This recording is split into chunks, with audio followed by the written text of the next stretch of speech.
El abogado cabecera de nosotros es el doctor Zair Mundaray, que está aquí con nosotros. Buenos días, doctor. Buenos días, Enler. Buenos días, Norexa. Gracias a ustedes por la invitación. Gracias por estar Estoy aquí. encantada. A mí me dice, él no me dice, nuestro próximo invitado, como me dice siempre, ¿no? Sino cuando tenemos a Zaire el jueves. Hablo Bueno, con no, él un porque honor. gracias por estar aquí, Zair. La imputación hecha por Tarek William Saab contra estos cuatro dirigentes que fueron a gritar libertad frente a un comando y lo colocamos el video ahorita, el comando de la Guardia Nacional. Dos O de sea, ellos periodistas. Dos de ellos periodistas, activistas de Voluntad Popular, activistas de Mente Venezuela. ¿Qué hay detrás de esto?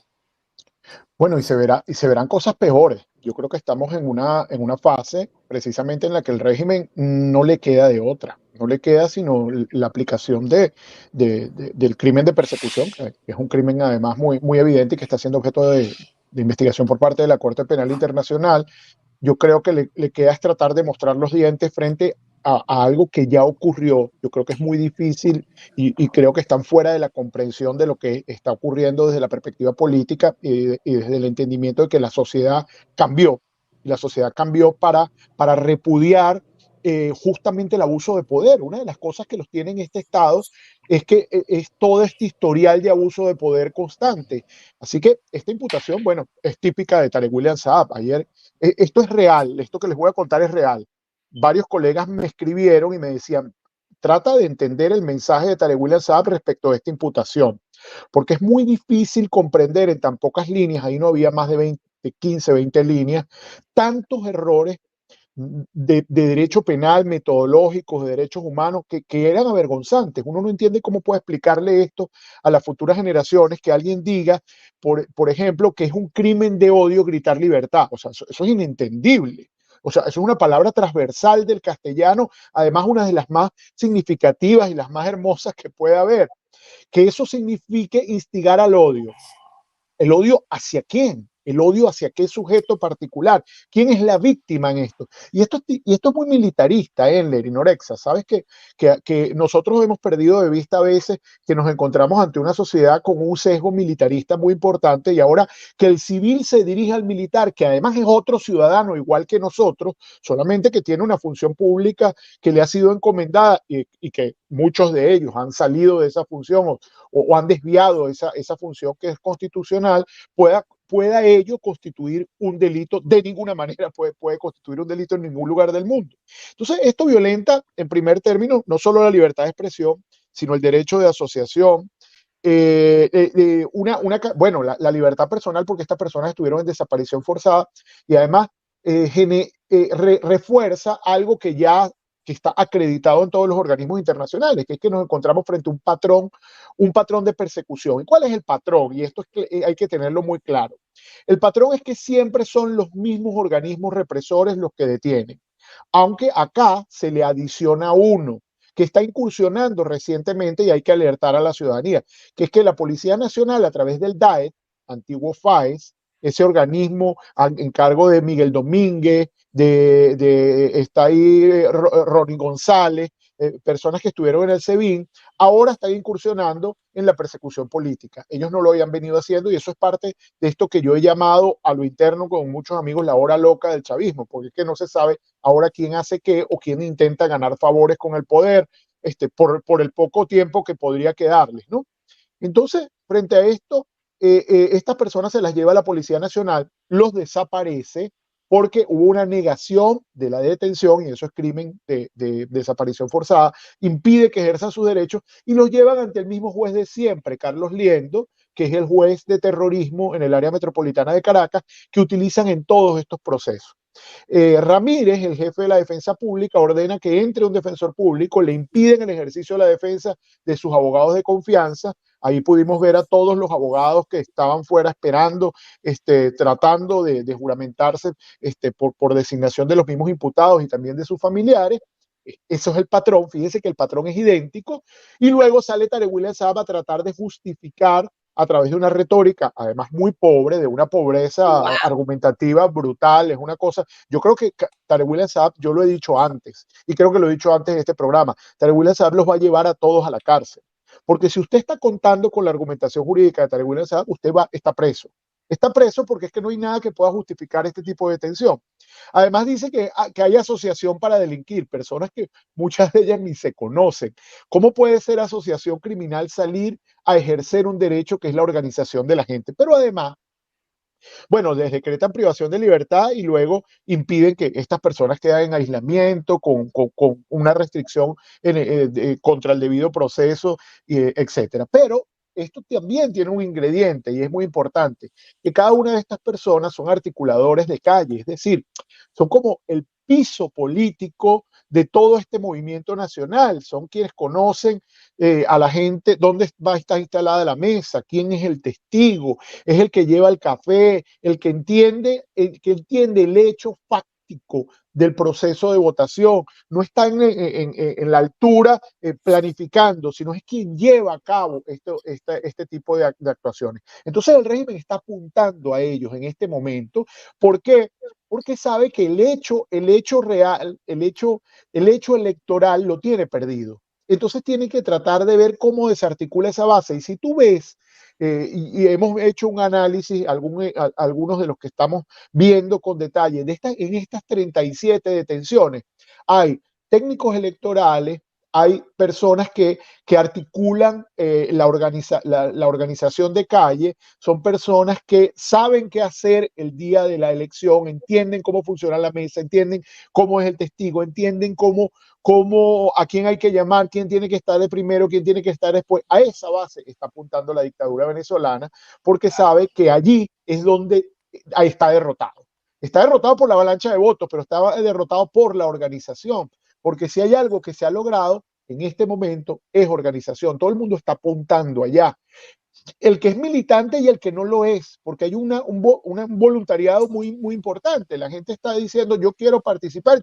Nadie quiere dejar de ser parte de la historia que se está escribiendo. Y entonces ahí está apuntando. Por eso creo que están en esta fase de desesperación.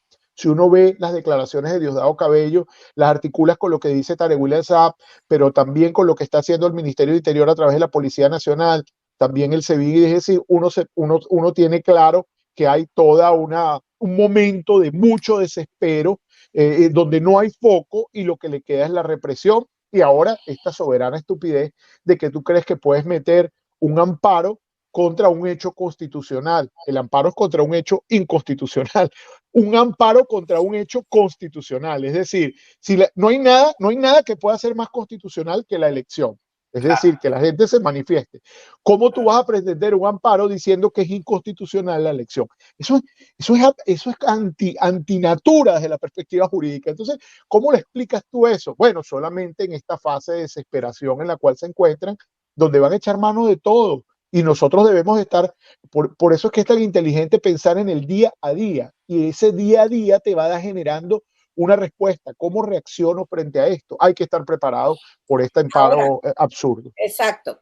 Ahora, en general ellos han estado a la defensiva, estamos hablando de la otra parte, de todo lo que agenda María Corina, ellos lo intentan imitar, van al mismo sitio, en fin, ellos ya se están separando porque el fracaso fue tan descomunal y permitió la comparación tan inmediata que, bueno, ya se cansaron de ser ridículos de esa manera y tienen otras estrategias. Y la violencia y la represión es una de ellas, porque verdaderamente ¿qué puedes esperar tú? Pero yo voy a decirte, porque yo quiero que cuando tú me dices que realmente es imposible, porque están trabajando como de manera absurda.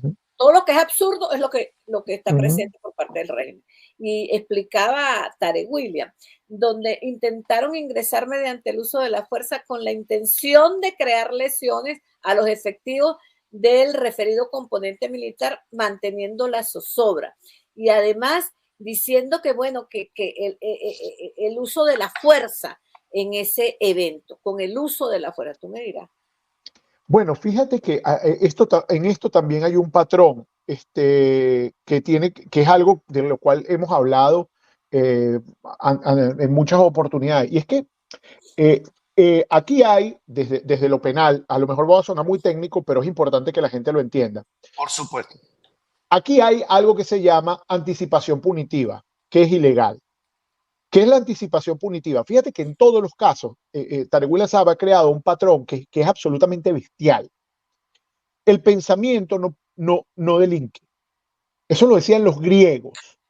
Es decir, si tú te paras en un lugar y estás haciendo algo, primero porque no hay forma de demostrarlo. Entonces él le está diciendo que estos pensaban entrar para agredir. ¿Cómo tú vas a agredir un comando de gente armada, unas personas con una bandera y un pito? Eso no existe.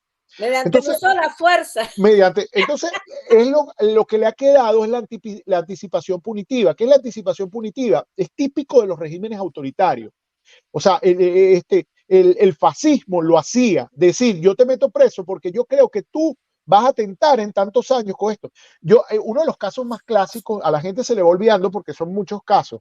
En el caso de los luchadores sociales, que eran 6, en la sentencia que los condena a 16 años, dicen que en un año ellos planeaban tomar una instalación militar. En un año. Y no había ninguna prueba de que eso iba a ocurrir. Eso es lo que está haciendo Tarek William Saab en esto. Esto es de librito, de primer año de derecho. ¿Cómo le explica a un alumno que tú estás poniendo a alguien preso por lo que supuestamente pensaba, sin que el pensamiento se pueda probar? Yo no puedo probar en este momento por ninguna vía lícita qué están pensando ustedes dos que los tengo enfrente. Ni ustedes pueden saber qué estoy pensando yo. Por eso es que el pensamiento no delinque. Y el primer elemento del delito es la acción. Sin acción no hay delito. Pero cuando tú dices que estamos en el momento del absurdo, Norexa, uno nada más tendría que pensar en dónde se está apalancando Maduro en este momento. Hay dos cosas que son muy interesantísimas y que me gustaría destacar. Primero, él tiene una campaña donde llama a los demás el pataruco y él es el gallo no sé qué cosa. Además que gallo pinto. Y el gallo pinto, que es de un primitivismo enorme. Uno tendría que pensar a quién le está hablando. Además hace un símil con las peleas de gallos, que es algo, bueno, digamos que desde la perspectiva del mundo occidental y hacia dónde estamos en la protección del animal, etcétera, es casi una barbarie. Yo respeto a quienes todavía les gusta eso, pero poner a dos animales a matarse es realmente un acto de barbarie, ¿no?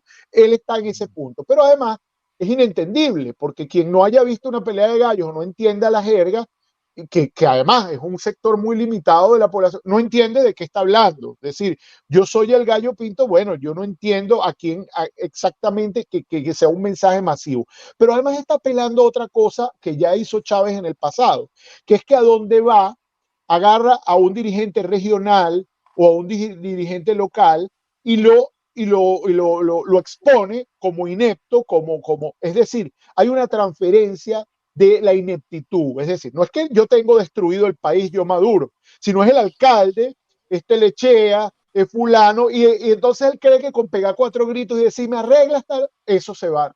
Eso no es así.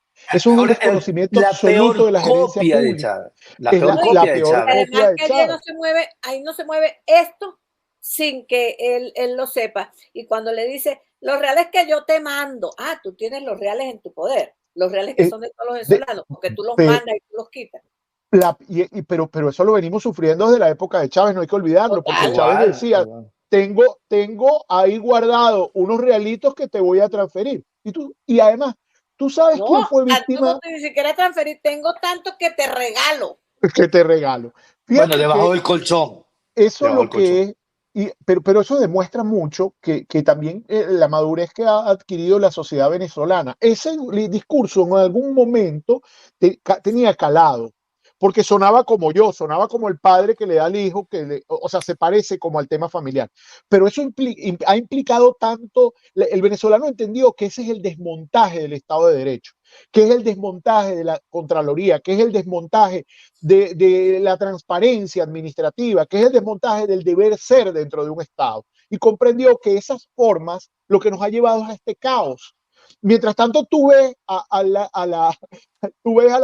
digamos, a los sectores democráticos hablando de retornar precisamente a las formas democráticas que son muy importantes, que haya transparencia, que haya auditabilidad, que se sepa en qué se gasta, mientras este está hablando que me saco la plata del bolsillo, y eso es demasiado, es muy primitivo, es demasiado primitivo. Entonces, cuando uno no entiende finalmente a qué sociedad está apuntando, y creo que le está saliendo muy mal porque cada uno de estos mensajes se pierde y más bien es objeto de burla. Es absolutamente ridículo lo que está haciendo. Yo veía ahorita un mensaje que ponía Nick Merevan y me sale Maduro ayer porque también está tratando de confrontar de que él es joven, es como más joven y vigoroso, y entonces se puso a jugar fútbol en una cancha allá en Guatire, pero una cancha sin árbitro, donde le ponen la pelota así para que meta el gol, es decir, todo servido. Y eso precisamente, decía Nigmer ahí, me pareció muy inteligente, eso es lo que él quiere, jugar sin árbitro, que se la pongan así y violar todas las reglas, porque en una regla donde haya un juego real, no tienes ninguna oportunidad acatando alguna regla. Así que ese es como decir el peor símil, la peor, la imagen lo ridiculiza porque precisamente sabemos que no es una persona que se caracteriza por tener mucha habilidad física, pero por irrespetar la regla sí. Entonces fíjate que lo coloca como eso, como un irrespetuoso de la regla. Ahí lo ven, justamente lo que Ahí lo dice. ves. Entonces, mira, y le deja, eso es lo que él quiere. Él quiere que le dejen, que los demás permitan que les meta gol así. Entonces, yo creo que está en una campaña bastante desventajosa. Hay que estar muy pendiente de lo que pueda hacer Muy el mal tribunal. asesorada, además. Muy mal Muy mal asesorado, asesorada. muy pirata, Es muy que es pirata. imposible que él pueda mostrar un logro que permita a la gente seguir Claro. apoyándolo. Es imposible, no existe. El país está No, destruido, fue no hay saqueado, cómo está vender. comprobado por ellos mismos. Sí. Ahí está la ISAMI, están todos, ellos mismos confiesan que son unos criminales. Entonces, ¿quién va a estar apoyando a un criminal? Por favor. Ahora, no hay cómo vender el candidato, Norexa. Es que tú no puedes decir, yo voy a arreglar lo que yo mismo acabo de destruir. Eso es absurdo. Pero dime tú, aquí entre nos, somos 2.000 personas, ¿qué le puedes ofrecer? ¿Qué le puedes ofrecer ahora? Nada, absolutamente nada. No le puedes ofrecer nada. Y ninguno, no es nada duro, es nadie, es Diosdado, es Jorge Rodríguez, no le pueden ofrecer nada. Mira, es una vergüenza como colocábamos el video ayer y que ocurre un capítulo diariamente en los hospitales del país, cuando una señora reclamaba porque no había anestesia, como se le iba a morir su familiar en uno de los hospitales que no recuerdo dónde era, creo que era en Apure. Entonces, y esta gente bailando sobre una tarima. Claro, sí. Porque aplican ese tema, ¿te acuerdas de aquello? Pan y circo, circo. Sí. Circo. A falta de pan, circo. A falta de pan. Pero eso los entierra más, ¿sabes? Eso los entierra más, porque la gente está clara, ¿no? Eso la gente, ahora fíjate, un tema importantísimo que yo quiero tocar contigo, que hace mucha bulla sobre el tema de la campaña electoral, y yo creo que en pocos minutos tú me aclares el tema del cívico, porque hay mucha gente que se ha montado en la desinformación, que el cívico se va a perder, como lo dice el régimen, por culpa del gobierno interino, que fue Guaidó, que fue Horacio Medina, y para ustedes contar, sabiendo que los verdaderos responsables son los delincuentes que expropiaron y nunca pagaron. Fíjate algo, si yo les dijera ahorita que en Venezuela nunca hubo expropiaciones durante el gobierno chavista, ¿qué pensarían ustedes? Completamente de acuerdo. Esto es un tema técnico, pero muy real y es importante que la gente lo entienda. La expropiación existe en todos los países del mundo. Si usted necesita hacer una obra pública y pasa por encima de su casa, claro, hay un interés público y el Estado dice, bueno, prelará el interés de la mayoría porque yo requiero hacer esta autopista. Señor, ¿cuánto vale su casa? Yo se la pago. En Venezuela no hubo expropiaciones. Cuando nosotros veíamos a Chávez diciendo expropiese, expropiese, expropiese, eso no eran expropiaciones, eran confiscaciones que son contrarias al ordenamiento de la misma constitución chavista. Y se lo dijo María Corina en su cara. Se lo dijo. En la Asamblea Nacional. Claro, pero para que haya una expropiación, usted tendría que, como Estado, pagar algo que se llama justiprecio. Si usted no paga, usted lo confiscó o se lo robó. Eso es lo que dijo María Corina. Le dijo, mira, tú no estás, esencialmente, tú no estás expropiando, tú lo que te estás es robando las cosas. ¿Qué hicieron estos delincuentes? Chávez se robó esa cantidad de empresas que además las destruyó, porque es que si tú las hubieses expropiado, pagas el justiprecio y las haces productivas y las pones a servicio del Estado, el fin es loable. Pero no, te las apropiaste y las destruiste, las hiciste absolutamente incompetentes, inviables desde la perspectiva económica, pero además no pagaste el justiprecio. Entonces eso en cualquier lugar del mundo te hubiese generado una demanda. ¿Qué estamos sufriendo ahorita? Estamos sufriendo las demandas de todas esas empresas que fueron expropiadas en Venezuela y que dicen, señor, han pasado tantos años, usted no me pagó, yo voy contra los activos que usted tiene. Y como usted tiene activos fuera del país, yo los demando fuera del país en una justicia que no es la suya, porque yo no puedo demandar esto en el Tribunal Supremo de Maduro, lo podrán entender. Y Claro. entonces estamos ante una situación muy compleja. No es cierto que Citgo se haya perdido, no es cierto que no se esté peleando, es muy complejo el caso, porque esto es un caso que implica unas creencias que están demostradas, pero hay una defensa del Estado diciendo, esta empresa no es ese Estado. Eso es lo importante, es decir, esto es una empresa cuyo capital es del Estado, pero es una figura de derecho privado. Y como es una figura de derecho privado, no es no es al Estado al que estás demandando, es alguien distinto del Estado. Y esa es la defensa que se ha venido sosteniendo desde el gobierno interino, desde la existencia del gobierno interino, tratando de deslindar una cosa de la otra. ¿Se ha logrado? ¿No se ha logrado? Faltará, esperaremos que se produzcan las decisiones. Pero esa es la realidad, estamos frente a las consecuencias de todo lo que hizo Chávez y que además, Norex y Enler, perdonen que me extienda, muchos venezolanos, y esto hay que reflexionarlo, cuando eso ocurría, aplaudían. Y decían, está bien que le quiten esa empresa, está bien. Ah, bueno, mírenlo ahora. Estas son las consecuencias de la absoluta irresponsabilidad de haber destruido un Estado, que nadie le diga a una persona que es ejecutivo, usted está equivocado, usted no puede hacer eso, porque está comprometiendo el futuro del país y el futuro de generaciones, porque lo que no entendieron es que el inmediatismo populista es muy dañino, porque tú estás destruyendo 50 años hacia adelante, 100 años hacia adelante. El chavismo ha destruido 100 años hacia adelante. Eso es Como lo el que se ve, control obrero, como el control obrero de las empresas, igualito. quitárselo a los dueños, a los verdaderos productores para dárselo a los trabajadores y lo volvieron trizas. Entre comillas, entre comillas. No se lo dieron a los trabajadores, Heller, se lo dieron a la cúpula, eso es, ni siquiera. Ahora, déjame decirte, PDVSA ad hoc decía, la gente ayer, ellos desmentían que se había perdido Citgo y resaltaban el avance en la defensa de Citgo, pero ayer también habló el economista Asdrúbal Olivero y él decía que era poco probable una subasta de Citgo antes del 28, antes del día de las elecciones. En la audiencia que está prevista para el 15 de julio es solo para conocer una fase de las ofertas. Sí. El tema Citgo ha ganado relevancia en el acontecer digamos, político y electoral, pero advierte que la empresa podría perderse, es verdad, muy pronto, pero es en un proceso subasta. Y culpa, pues, y sabe quiénes son los responsables. Y dice, ellos quieren culpar a la oposición, pero no es tal lo que tú acabas de explicar. Pero muy importante saber que el asunto no está totalmente definido. No lo está. Incluso, como tú bien lo dices, es un tema bastante complejo porque hay que demostrar y deslindar. Y la defensa lo está haciendo. Una cosa es PDVSA, otra cosa es la filial Citgo aquí en Estados Unidos. Así es, y además... Otro tema jurídico, es un temazo jurídico. Además, lo difícil de este caso, Norexa y Enler, para que la gente también tenga, es que el Estado no puede demostrar que pagó.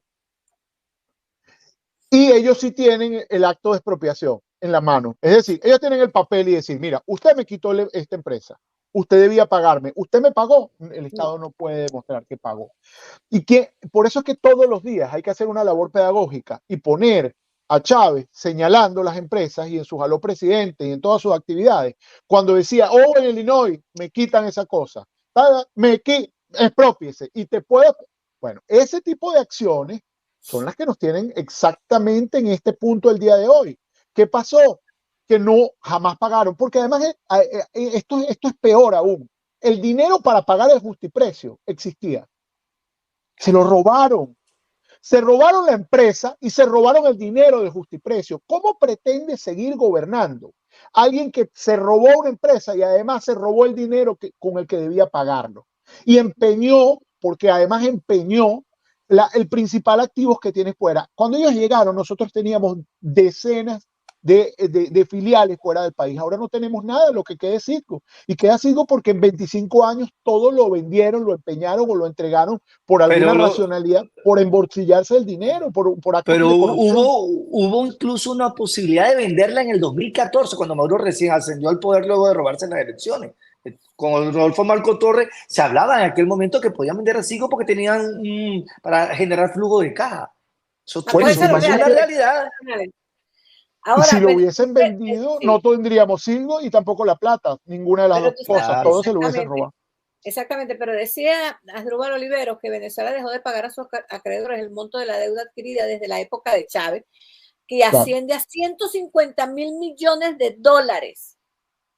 ¿Ah? así es, Y así han es. contemplado apoderarse de Citgo para saldar esa cantidad. Sin embargo, el valor de la empresa en estos momentos ya sabemos que no llega a 20.000 millones de dólares. No Y la llega, paga baja de 10 claro, mil millones. O sea, no llega. regalarlo, regalarlo. Prácticamente regalarlo. Pero es de una complejidad enorme. Sí. He visto mucha gente y me preocupa que ha lanzado al aire algunas teorías y algunas cosas sin entender que esto no es un asunto sencillo, porque aquí hay muchísimo tema de argumentación y muchísimas complejidades. Así que lo que hay que estar claro es que quien empeñó la empresa fue el chavismo, con su responsabilidad y se está tratando de hacer una defensa técnica que permita que los jueces entiendan, deslinden una cosa de otra y que el Estado va a tener la deuda. Fíjense qué grave esto. Se pierda o no se pierda Citgo, ponte que se gane. Igualito. La deuda la tiene el Estado y esto no se han paseado por esto. Entonces, cuando tú ves a Maduro diciendo, no, y estos desinformando, dice, bueno, pongamos, se salva Citgo. Hay que decirle, bueno, le van a llegar al Estado venezolano. Bueno, Maduro, paga pues. Si eres tú el jefe de Estado, paga pues. Aquí está, yo tengo una decisión ya firme donde dice que la creencia existe, paga pues. A eso no se refieren, Como no se dice uno, refieren nunca. ese mono que dejan ellos es una cosa inmensa. Pero es Pero que es además es que hay generacional, riesgo, pues Norexa. hay que aceptar que hay un riesgo de perder Citgo. Claro, el riesgo existe, pero ese mono al que tú te refieres es generacional. Estos tipos que destruyeron el futuro, no destruyeron el presente, destruyeron el futuro de generaciones. Lo que ellos, los crímenes que han cometido, esto no tiene nombre. Es muy complejo porque No tiene perdón de Dios, man. no tiene, son son demasiadas las áreas donde están dejando escombros. Ahora, fíjate una cosa que me quiero tocar contigo. Bueno, aquí hay gente que está preguntando, mira, Zair, la deuda de los bonos debería pagarse porque nunca lo aprobó la Asamblea. Eso es otro tema importante. ¿Qué pasó Sí, con esa deuda?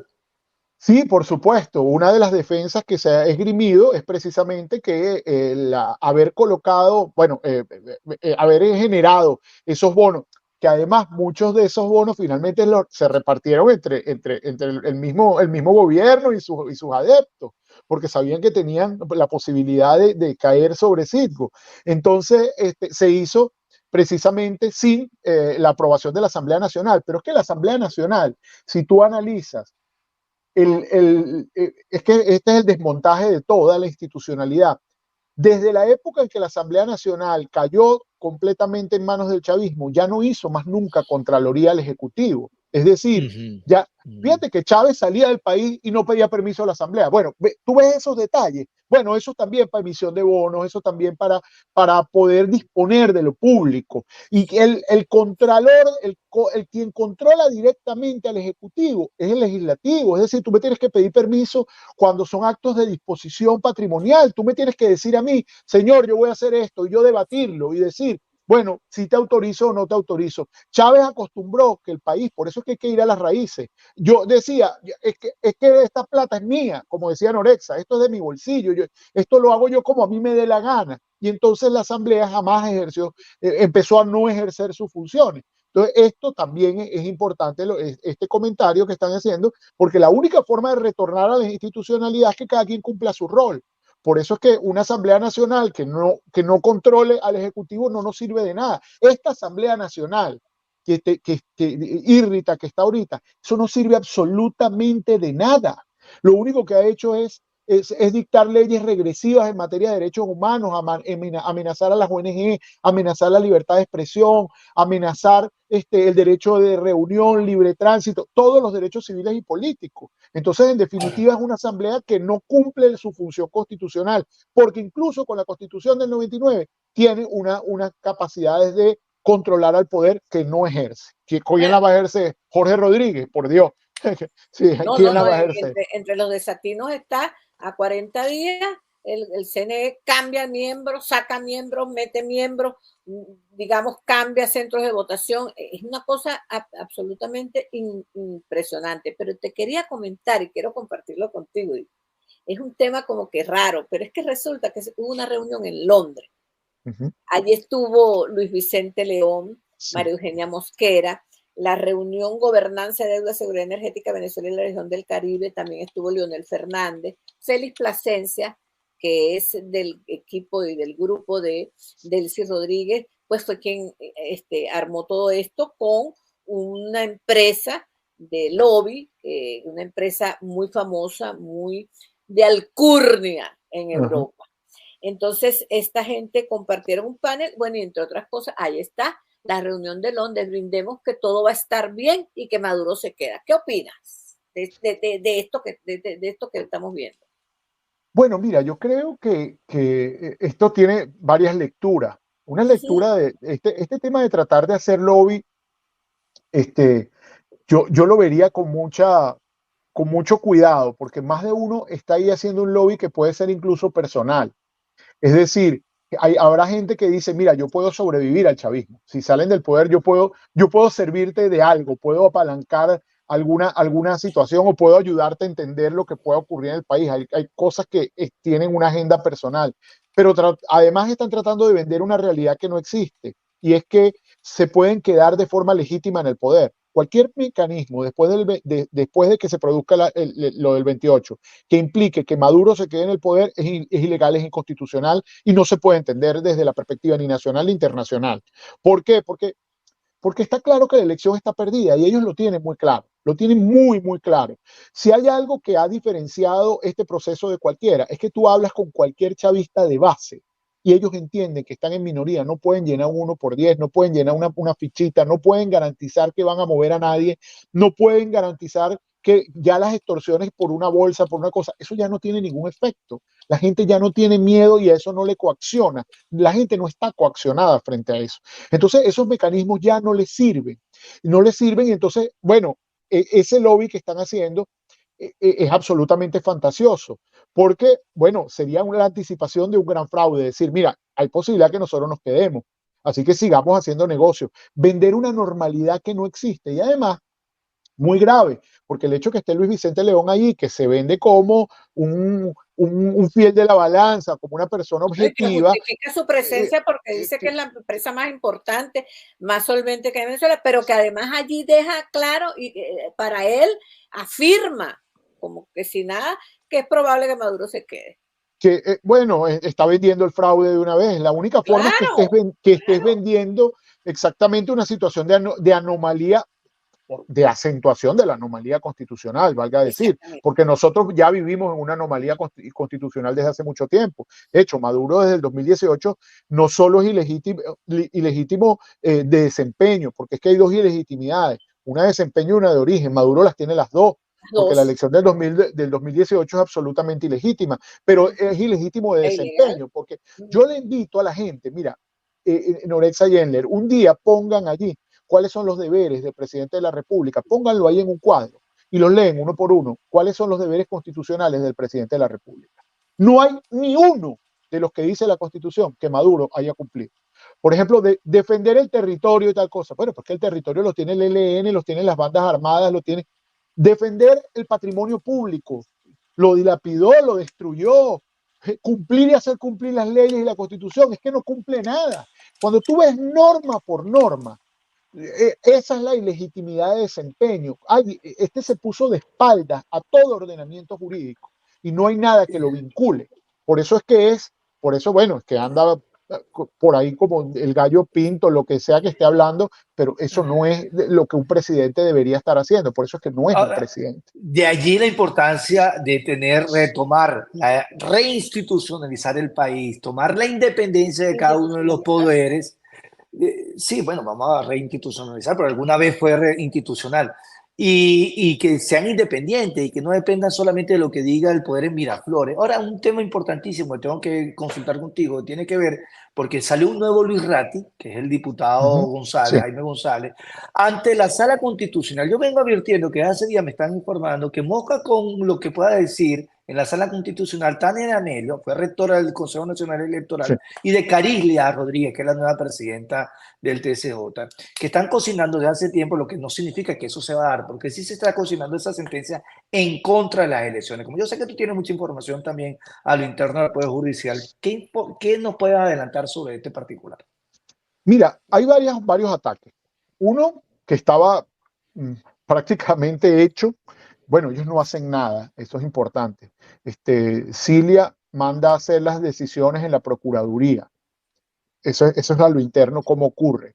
Se las mandan hechas desde la Procuraduría, todos esos disparates, y esta gente solo firma. Así es que ocurren las cosas. Lo que pasa es que eso es como decir el manejo interno, solamente los obligan a firmar. Los obligan, no, ellos gustosamente firman, porque ahí no hay ninguna obligación.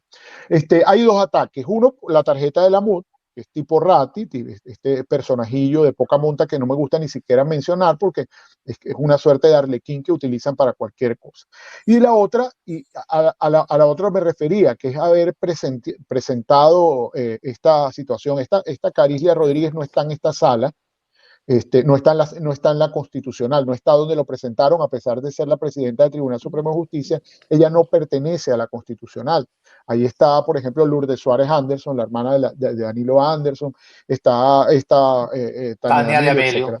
Amelio. Exacto, ahí es donde se puede estar cocinando. Por eso decía yo que un amparo presentado en esos términos, o sea, si se cumpliera la ley, artículo 6 de la ley de amparo, es inadmisible. Es más, habría que acoger parte de la doctrina de la Sala Constitucional, que en algún momento dijo, es improponible. Ellos mismos dijeron la palabra improponible. Improponible porque tú no puedes atacar el hecho constitucional por vía de inconstitucionalidad.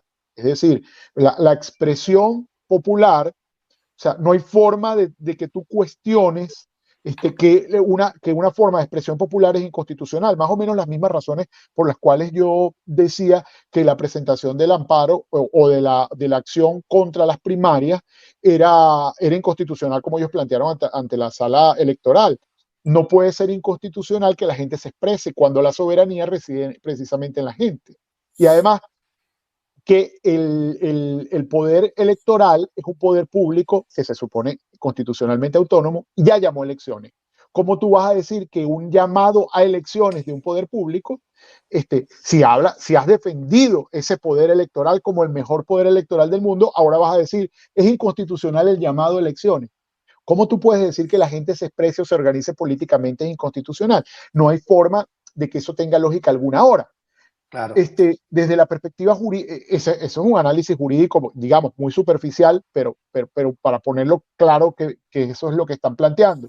Ahora, que lo pueden hacer, es que pueden firmar lo que les dé la gana, porque además son sentencias donde las sentencias ahora solo publican el dispositivo y ni siquiera la razonan.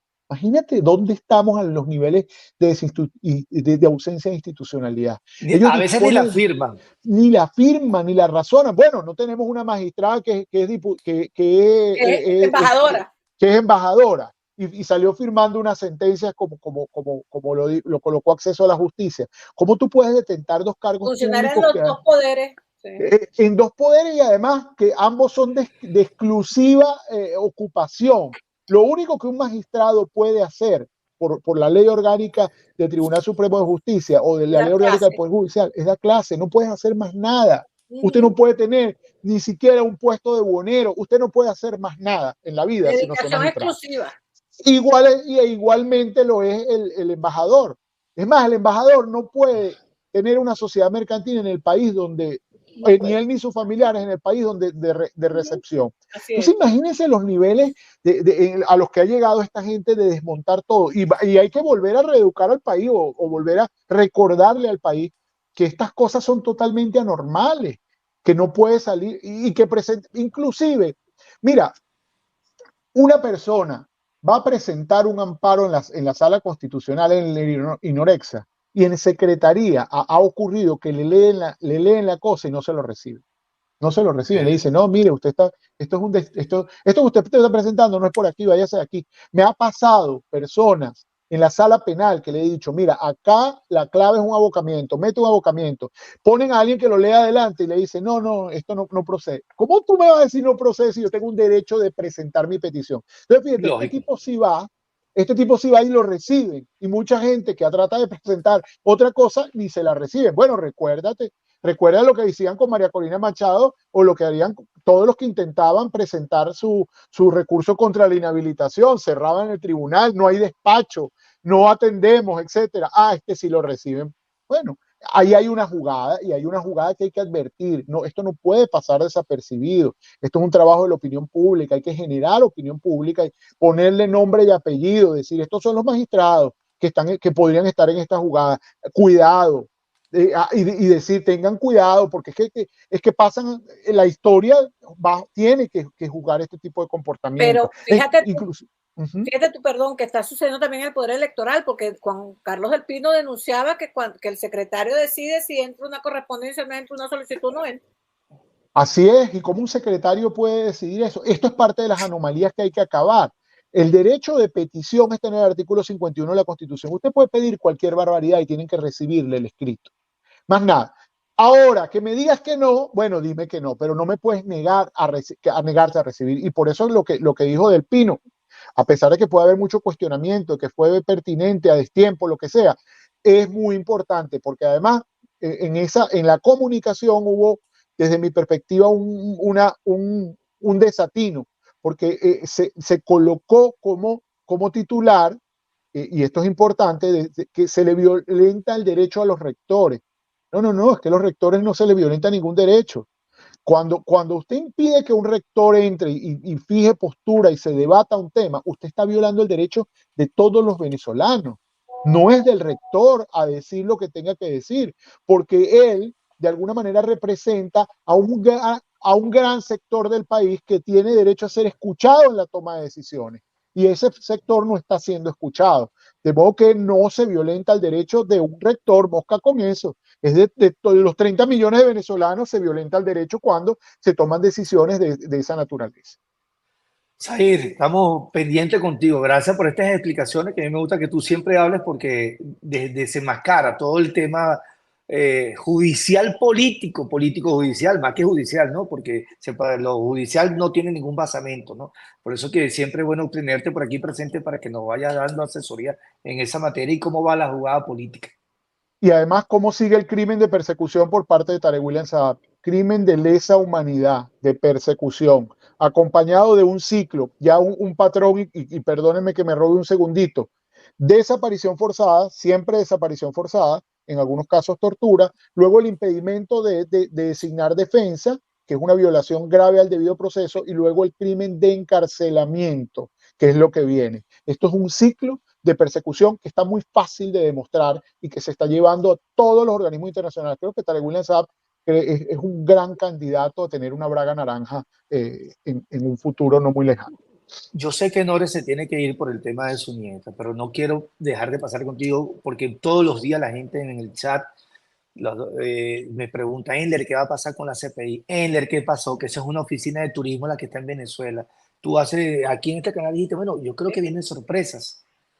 Y la gente se desespera. Que yo digo que la esperanza del venezolano no puede descansar sobre la oficina de la CPI o lo que haga o no haga el fiscal Karim Khan, pero la gente está pendiente de juzgar Y, a la gente que ha cometido delitos.